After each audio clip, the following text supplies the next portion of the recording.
Hey everyone, welcome back to Make the Music, and today we're going to be taking a look at Van Halen 1. I'm using the song You Really Got Me to try and reconstruct the sound from Van Halen 1. If you really like these videos, you should hit the like button and subscribe to the channel. As always, you can find the multi-tracks in the description down below if you want to do your own mix of the song and check out the stems of what I got. Anyways, let's get into the production.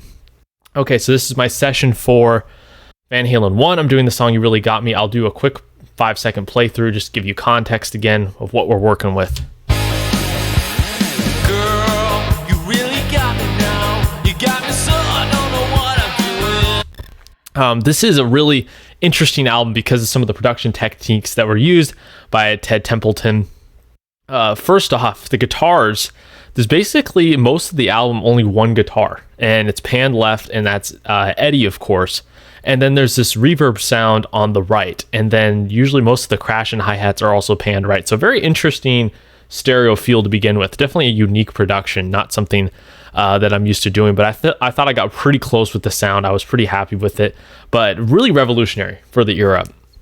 And so this was really fun to do. Obviously, I love this album. This is a great album. And the song You Really Got Me is absolutely iconic. So let's start off again with the master bus processing. It's a little different this time, although I have some of my same sort of typical things that I work with. First off, I'm using Virtual Tape Machine. I definitely wanted that analog feel for something like this. So I'm using Virtual Tape Machine. This is just the stock settings, so I'm not doing too much with that.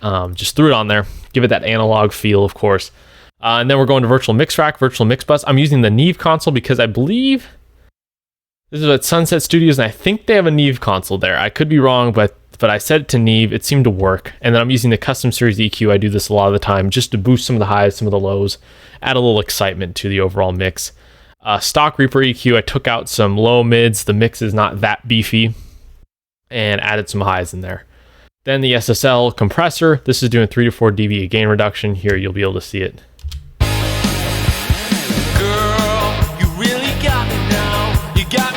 So you can see 2 to 3 dB gain reduction there. This is a more classic sounding record produced in the 70s, so I'm not trying to slam it as hard as maybe something produced modern, right? It's not going to have that super ultra limited sound or super volume heavy sound that we get in the modern masters. And then I'm using a limiter, but this isn't really doing much.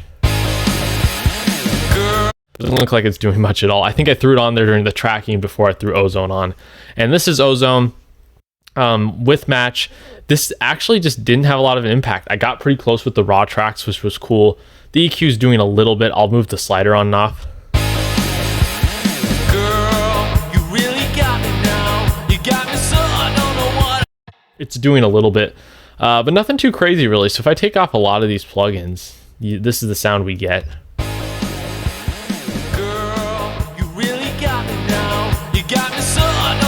Obviously more volume, more hype when I add all those tracks back in, but nothing too crazy drastically different than the original stems that I have here. Now let's get into the drums. And instead of using, I usually use Superior Drummer 3, but I wanted to use Easy Drummer 3 because I know a lot of people have Easy Drummer 3. It's a less expensive option than Superior Drummer 3, of course. So I like to mess around with that, and I like to see if I could get the sound with it. And this Easy Drummer 3 Tight Room kit was like perfect. It's got that like 70s drier, punchy sound, and it was working great. And so I'll go over the kit here. I'm using the tight and punchy ambience preset. The kick I'm using is the kick 1. The snare I'm using is actually from the Easy Drummer 3 Bright Room, and I'm using the Tama Bell Brass there. It's tuned up a little bit, and then the kick, the volume was down a little bit. Everything else is stock. I changed the crashed, and the crashes are tuned really high on this album. So I tuned the crash up. I tuned the hi-hat up quite a bit. It needed to be much higher in pitch. And I didn't mess with the mix settings really that much. Instead, I outputted it out to different tracks here to get more control, especially in Easy Drummer 3, because in Superior Drummer 3, there is plugins that come inside inside the VST, so I can mess with the mix inside Superior Drummer 3. You can't really do that well in Easy Drummer 3. It's not really designed to do that, so I usually output it to get a little more control, especially when I need some basic EQ. So for the kick, I added a little bit of like 100, but took out some of the low mids. The kick is like not that present, right? This is mid 70s style record, so the kick is not going to have like tons of top and tons of bottom like you'd hear in a modern record. It's kind of got this like dot 100 hertz feel to it. So that's what I did with the kick. Here, I'll solo it. And if you listen back to the original, I mean, that's what the kick sounds like.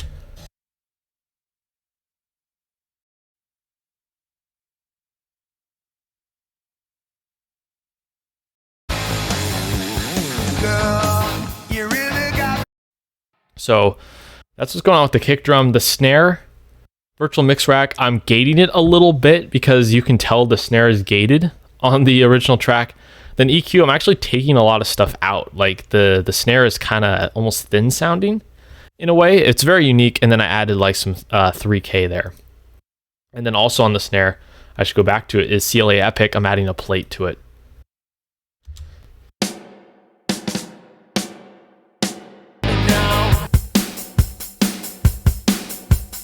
That's kind of what the drum sound is going on. I don't have plugins on everything else. I just need to modify the kick and snare. And then on the drum bus itself, I have the virtual channel and some of the revival to add some shimmer and thickness. So this is the drum sound, really.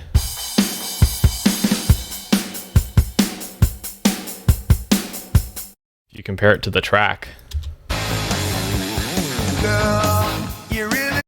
Like I've said before with drum sounds, it's like impossible to get 100% there, unless you have the original kit pieces, but I thought I got pretty close with that one. Now let's go to bass guitar.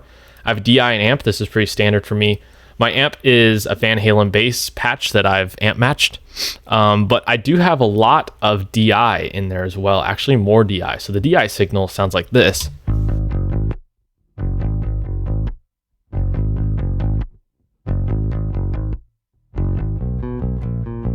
And then with the amp, it sounds like this.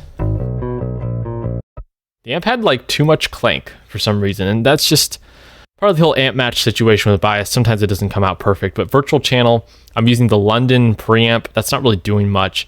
I'm cutting off some highs and adding just a bit of low. So not a lot of EQ actually from the virtual mix rack, but then of course I'm using the 1176 style compressor. You can see that's doing about 15 dB of gain reduction. So that's the bass sound. Pretty simple. So drums and bass sound like this. A lot of matching this was just getting a good balance, getting the tones right. Didn't require that too much mixing. Now this is Eddie's guitar sound. I couldn't get 100%. Obviously, I don't think anyone has been able to really repeat this guitar sound appropriately. I did my best, but you know, it's never going to sound 100%, and I can't play anywhere close to how good Eddie could play on that first record. So I did my best. So just be, give me some grace here. Playing like Eddie is really hard to do. So the main guitar tone is this. And that's a bias patch, Van Halen 1.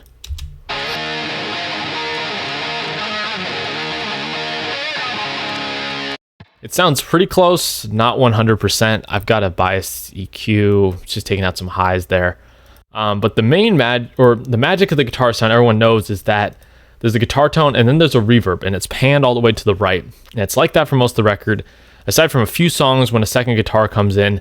That's mostly how this record sounds. And Eddie Van Halen actually has a funny story of when he rented a car in Italy and the left channel didn't work, and he put on Van Halen 1. He couldn't hear his guitar and he was freaking out because that's just how the record mixed. They decided not to double the guitars. It has a really raw feel. So the verb sounds like this.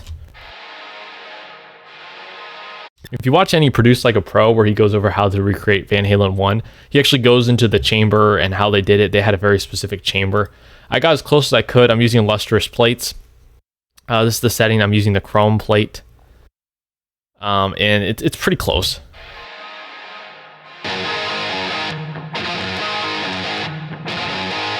It's not perfect, but I'm doing the best I can with it. And then EQ, adding some low mids. It's a really beefy guitar sound, cutting off like the super digital fizz.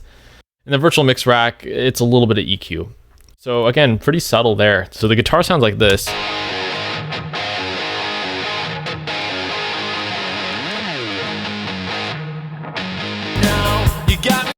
So that's what I got for the main band, and it sounds pretty good.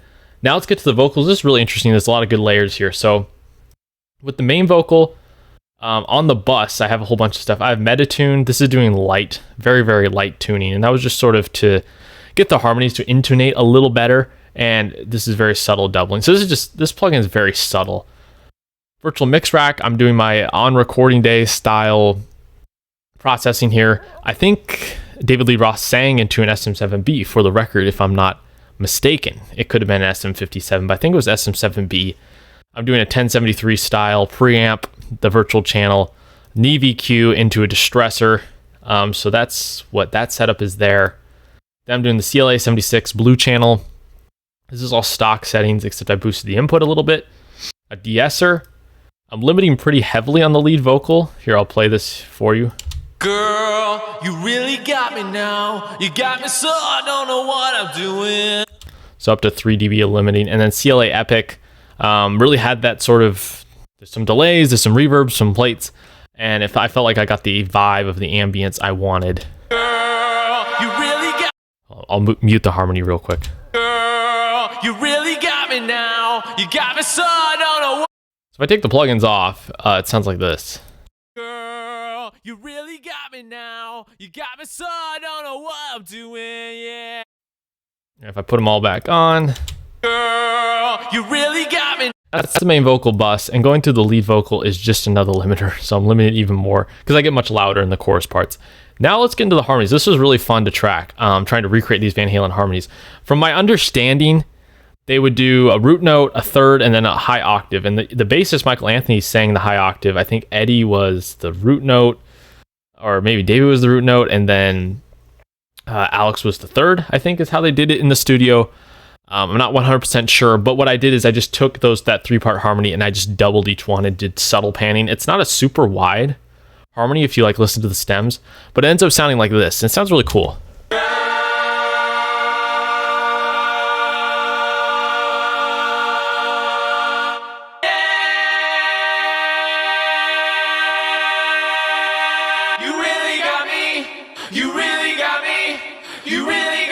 So the harm 1 is the root note, and then harmony 2 is the third up. No, the harmony 2 is the octave up, and then the harmony 3 is the third.